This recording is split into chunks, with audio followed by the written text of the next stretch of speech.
Audio Jungle. Assalamualaikum warahmatullahi wabarakatuh. Halo anak-anakku kelas 3A, apa kabarnya hari ini? Semoga anak-anakku dalam keadaan sehat walafiat. Amin. Hari ini kita akan belajar tema 2, subtema 1, pembelajaran 2. Mari anak-anakku, kita mulai dengan doa terlebih dahulu. Jangan lupa minta ayah bundanya untuk mendampingi.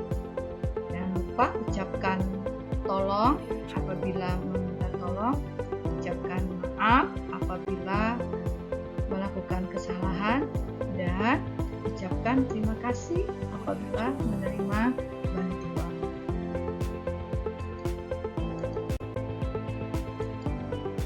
Bagas, Rika, dan Denny sedang bermain di rumah Devi. Devi menunjukkan sebuah majalah yang dalamnya ada cerita dongeng. Bagas, Rika, dan Dennis berebut untuk membaca dongeng tersebut. Devi mengusulkan agar salah satu dari mereka membacakan dongeng. Lalu teman lainnya menyimak dongeng yang dibacakan. Mari kita simak dongeng yang dibacakan yang berjudul Bunga Mawar dan Pohon Bambu. Di sebuah taman terdapat taman bunga mawar yang sedang berbunga. Mawar-mawar itu mengeluarkan aroma yang sangat harum dengan warna-warni yang cantik. Banyak orang yang berhenti untuk memuji sang mawar. Tidak sedikit pengunjung taman meluangkan waktu untuk berfoto di depan atau di samping taman mawar. Bunga mawar memang memiliki daya tarik yang menawan. Semua orang suka mawar. Sementara itu, di sisi lain, taman ada sekelompok pohon bambu yang tampak membosankan. Dari hari ke hari, bentuk pohon bambu yang begitu saja, tidak ada bunga yang mekar atau aroma wangi yang disukai banyak orang. Tidak ada orang yang memuji pohon bambu. Tidak ada orang yang mampu berfoto di samping pohon bambu. Maka, tak heran jika pohon bambu selalu cemburu saat melihat taman mawar dipenuhi banyak orang. Hai bunga mawar, ujar sang bambu pada suatu hari.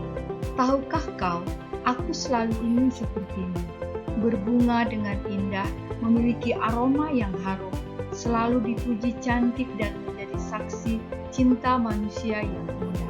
Lanjut sang bambu dengan nada sedih. Mawar yang mendengar hal itu tersenyum. Terima kasih atas pujian dan kejujuranmu bambu, ujarnya. Tapi, tahukah kau, aku sebenarnya iri denganmu. Sang bambu keheranan. Dia tidak tahu apa yang membuat mawar iri dengannya. Tidak ada satupun bagian dari bambu yang lebih indah dari mawar. Aneh sekali, mengapa kau iri denganku? Tentu saja, aku iri denganmu.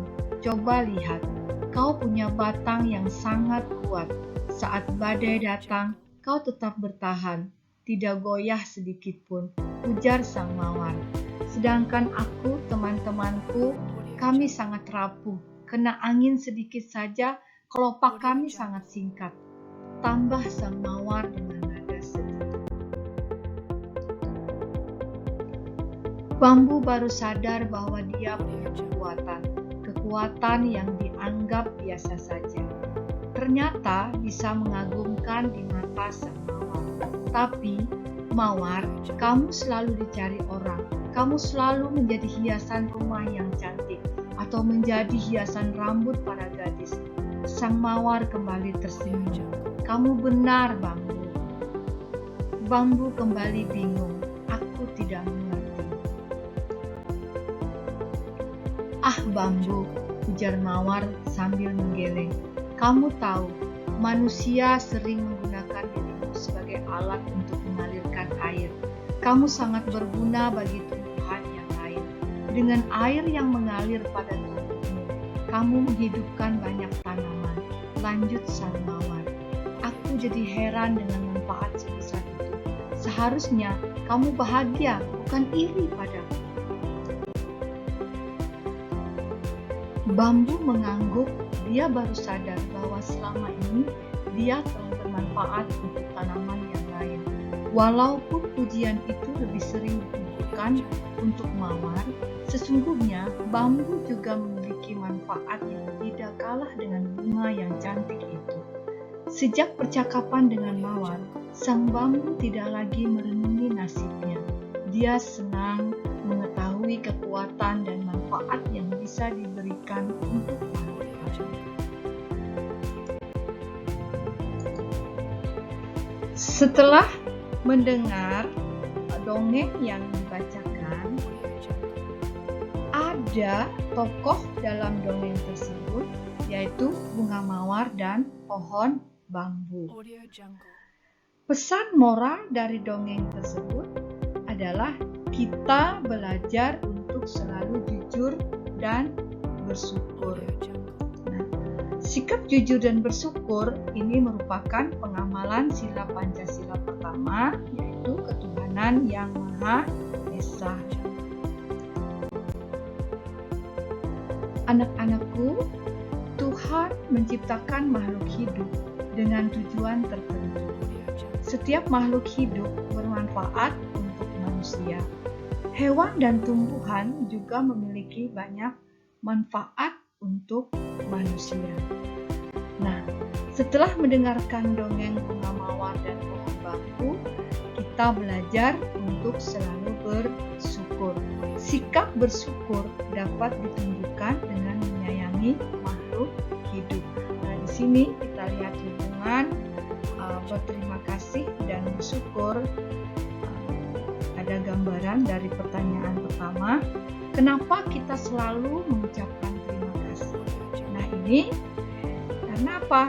Berterima kasih itu termasuk orang yang selalu bersyukur.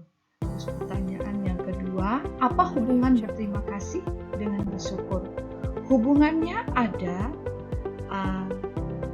Berterima kasih itu salah satu cara bersyukur. Orang yang selalu bersyukur adalah orang yang rendah hati. Orang yang tidak bersyukur adalah orang yang sombong.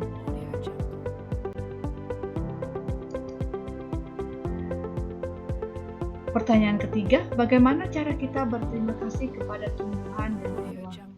Ya, kita perlu berterima kasih kepada tumbuhan dan hewan. Caranya berbeda dengan cara berterima kasih dengan manusia. Jika kita berterima kasih kepada tumbuhan, maka kita merawat tumbuhan dengan baik. Tumbuhan diberi air, pupuk, dan sinar matahari yang cukup. Kita juga tidak memetik bunga dan daun-daun sembarangan.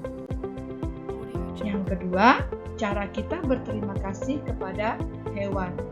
Dengan cara menyayangi, kita memberi makan dan minum hewan-hewan. Kita tidak menyiksa hewan. Orang yang pandai bersyukur akan disukai teman-temannya. Tuhan juga mencintai orang yang pandai bersyukur.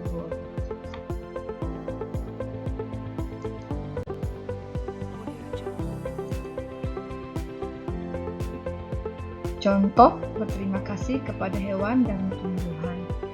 Dapat kita lihat gambar pertama, cara kita berterima kasih kepada hewan itu dengan cara memberi makan hewan peliharaan secara teratur.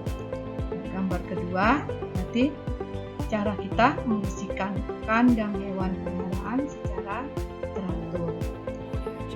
Gambar yang ketiga, ini cara berterima kasih kita kepada tumbuhan dengan cara menyiram tanaman secara teratur dan memberi pupuk secukupnya.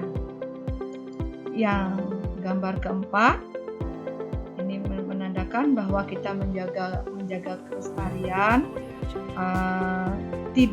salah satu contohnya adalah tidak menginjak-injak tanaman tumbuhan atau rumput sembarangan. Ini merupakan contoh cara berterima kasih kepada hewan dan tumbuhan.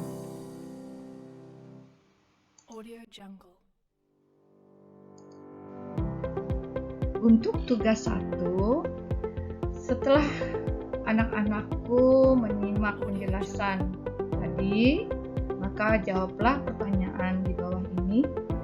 Soal yang pertama, untuk apa kata terima kasih diucapkan? Soal yang kedua, apa yang dirasakan saat kita mengucapkan terima kasih? Yang ketiga, tuliskan 2 pengalamanmu berterima kasih kepada sesama manusia yang telah kamu lakukan. Tugas 2 ini kalian kerjakan soal-soal berikut dengan benar.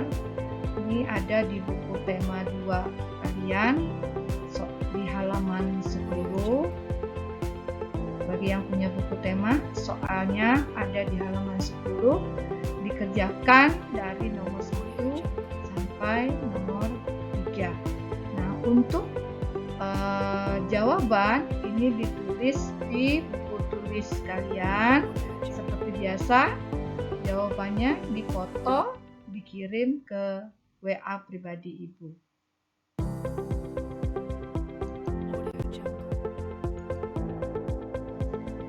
Berterima kasih merupakan salah satu cara bersyukur.